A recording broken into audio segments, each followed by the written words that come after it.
섀도우 뱅킹에 대한 말씀드리겠습니다. 섀도우 뱅킹이라는 것의 의미는 뱅킹 비즈니스를 하긴 하는데 섀도우의 의미가 뭐예요? 그러니까 그림자니까 뱅킹 비즈니스를 하면서 뱅킹과 달리 규제를 안 받는다는 얘기입니다. 그래서 섀도우 뱅킹이라는 말이 붙었는데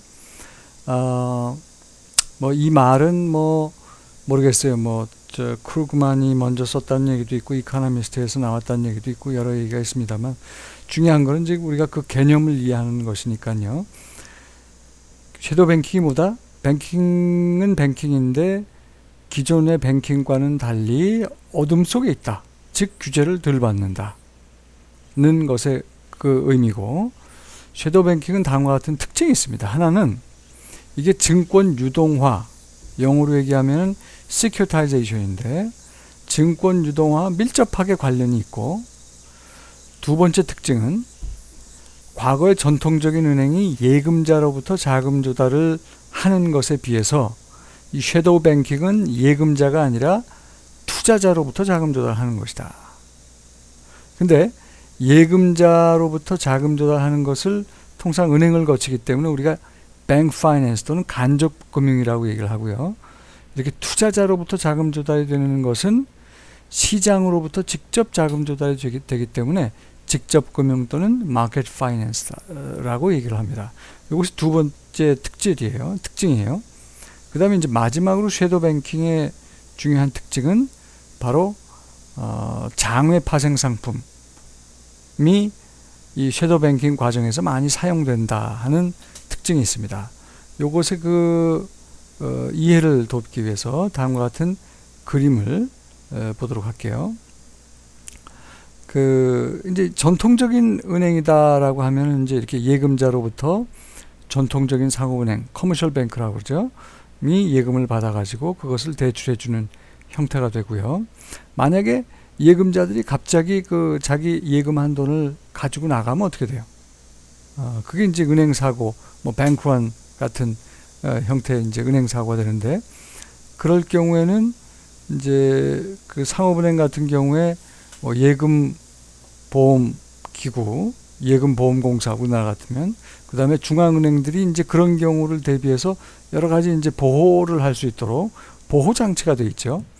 그래서 그 보호장치, 예금자가 이제 예금 인출을 하고 돈을 빼가고 이런 유사시에 보호장치를 이제 예금보험기구나 중앙은행을 통해서 보호를 받습니다. 전통적인 상업은행. 그 대가로 이제 여러 가지 그 규제를 받게 되는데, 건전성 규제라든지. 그래서 전통적인 상업은행은 규제의 틀 안에 있다라고 얘기를 할 수가 있어요. 그런데 이게 이제 투자은행이라고 하는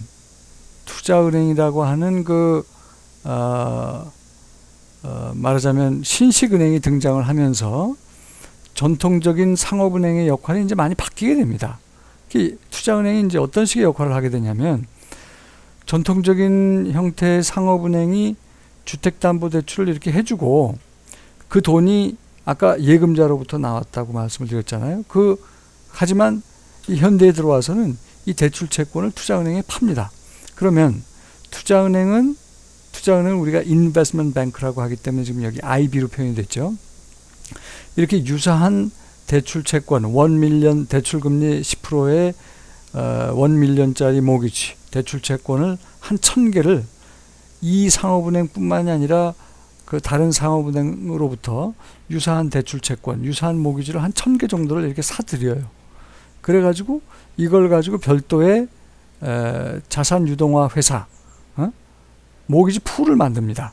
그걸 SPE, SPV, SIV라고 하는데, 그리고 이 모기지 풀을 기초로 해가지고 모기지 백 시큐리티 같은 증권을 팔아서 자금 조달을 하는 거예요. 그럼 이 증권을 누가 사요? 투자자들이 사는 거죠.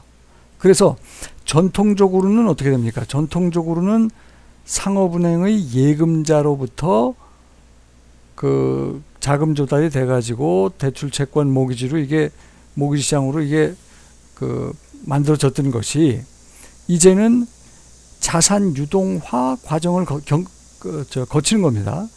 그 과정에서 뭐가 만들어져요? 모기지 백 시큐리티라는 증권이 만들어지고 이 증권을 사는 투자자로부터 자금 조달이 되면서 그 돈이 흘러 그 집 살라고 그러는 그 사람들에게 모기지 형태로 이렇게 그 흘러 들어가는 겁니다. 그래서 전통적인 은행의 상업은행과 달리 이렇게 신식 투자은행들이 자산 유동화 과정을 거치고 그리고 그 재원은 직접 시장에서 모기지 백 시큐리티와 같은 증권을 팔아서 직접 시장에서 재원 조달이 되고 그런데 이런 틀에서는 어떻게 돼요? 상업은행과 달리 투자은행들이 규제를 안 받는 겁니다. 규제를 안 받는 거예요. 그래서 규제의 사각지대에 있게 되고 그런 식의 그러니까 뱅킹과 비슷한 일들을 하잖아요. 그죠? 투자은행을 통해서 그 자금 조달이 되고 그 돈이 흘러서 이렇게 집 살라고 하는 사람한테 흘러 들어가잖아요. 그래서 뱅킹은 뱅킹인데 규제를 안 받기 때문에 섀도우 뱅킹이다. 아까 제가 섀도우 뱅킹은 세 가지 특징이 있다고 그랬죠. 하나는 자산 유동화 과정을 거칩니다. 첫 번째. 두 번째는 이게 예금자로부터 그 돈이 들어온 게 아니라 이와 같이 증권을 사는 투자자로부터 들어오기 때문에 이게 마켓 파이낸스라는 이름이 붙는 거예요. 세 번째는 이 과정에서 여러 형태의 장외 파생 상품이 발생한다고 그랬는데 여기서는 지금 모기지 백 시큐리티와 같은 굉장히 단순한 형태의 증권만 소개를 했지만 이게 이제 소비자의 투자자의 투자 취향이 굉장히 다양하다 보니까 이렇게 단순한 형태의 모기지 백 시큐리티가 굉장히 이제 복잡한 형태의 증권으로 이제 바뀌게 됩니다. 그러니까 단순한 형태의 모기지 풀이 보다 투자자의 입맛에 맞는 CDO 의 형태로 이제 고객화된다고 그럴까요? 그렇게 되는 거죠. 근데 이제 이번에 금융위기로 어떻게 됐습니까?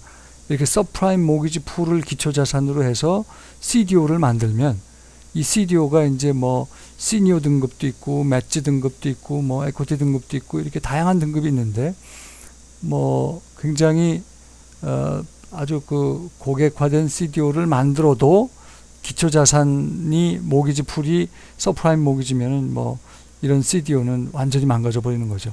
여기에 투자했던 투자자들은 이게 이제 CDO로 제가 또 따로 설명을 드리겠습니다만 굉장히 안전한 시니어 등급의 CDO에 투자한 뭐 상대적으로 보수적인 투자자는 물론이고 좀 에코티 등급이라고 해서 고수익 고위험을 추구하는 그런 등급이 또 있습니다. 여기에 투자한 투자자들도 굉장히 뭐 당연히 이런 투자자들은 피해를 보고 뭐 매치 등급은 물론이고 상대적으로 안전한 투자 등급에 투자한 투자자들도 큰 손실을 받은 거죠.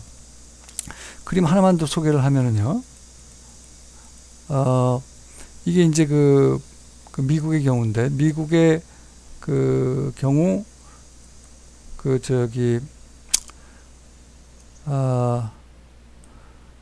이게 이제 90년대를 기점으로 해서요. 주택담보대출을 전통적인 뱅크 베이스라는 얘기는 예금을 가지고 이제 모기지를 해주는 겁니다.